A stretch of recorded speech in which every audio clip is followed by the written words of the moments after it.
Wednesday, December 3rd, 2017, Monaco 64, home of alternative economics and contrarian views. So it's 8 p.m. London. FOMC decision was as expected about an hour ago, but the devil is in the details, so to speak. Why is gold up $11 and why is silver up 2.5% almost at 16.10? Gold right now $12.55, has been up to $12.57. Well, as expected, the Fed raised interest rates by 25 basis points. They've also confirmed that they expect another 3 hikes next year. But the important part was that there are 2 governors who dissented out of the 9. The vote was 7-2. And that was a surprise. The dissent by Evans and Kashkari are significant. This is what Zero Hedge say, as they send the signal that there is a significant fraction of the FOMC that would like to put off additional rate hikes until inflation is moving back closer to 2%. And don't get me wrong,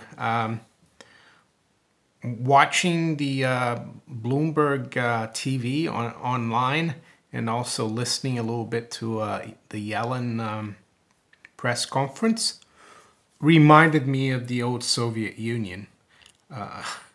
These people, I think they're so out of touch, talking about like tenths of a percent and talking about outlooks and Phillips curve, and then they bring in ex-Fed governors like or presidents. One of them was Mishkin, I think, Frederick Mishkin, who was involved a few years ago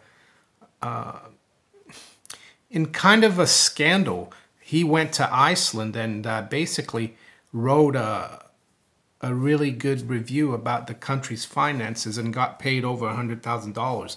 That's before Iceland collapsed. So that's the kind of people they get on Bloomberg.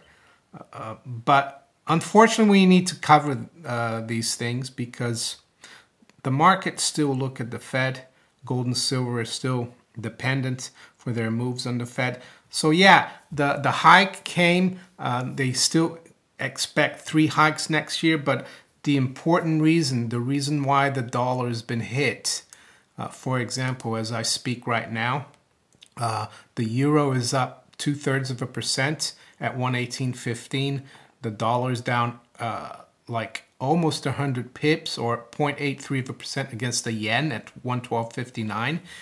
And the pound is up 0.2% as well against the dollar. So the dollar index has lost quite a bit of ground.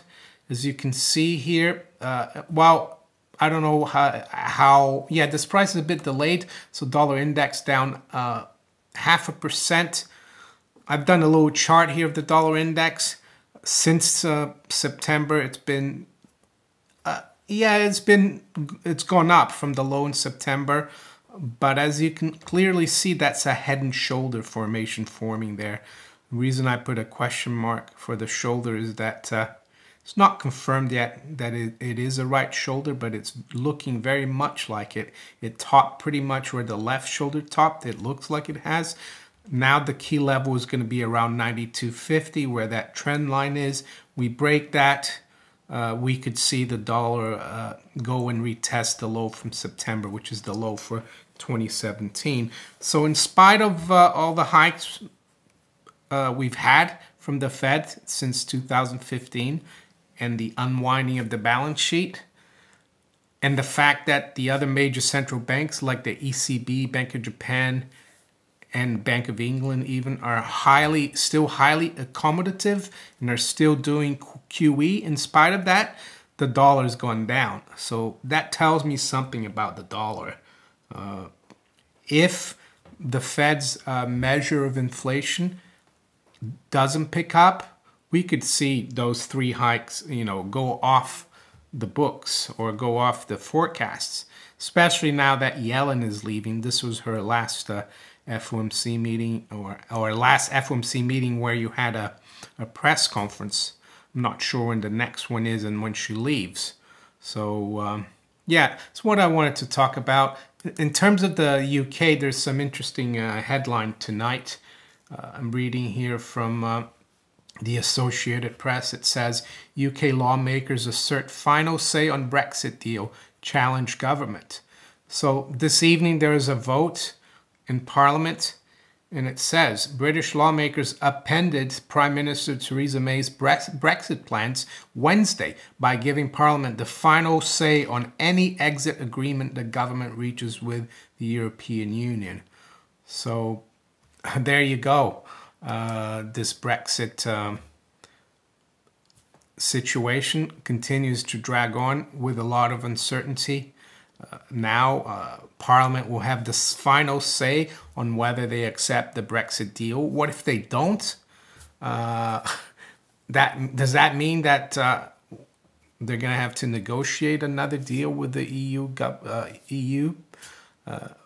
It just brings a lot more uncertainty onto the table, but it's helping the pound quite a bit, because I know the dollar is down generally, but the pound is outperforming a little bit the euro. So maybe people think that without the UK leaving, it could be good for the pound. I personally think it's more to do with the fact that the UK has a lot of debt, like all the other Western countries.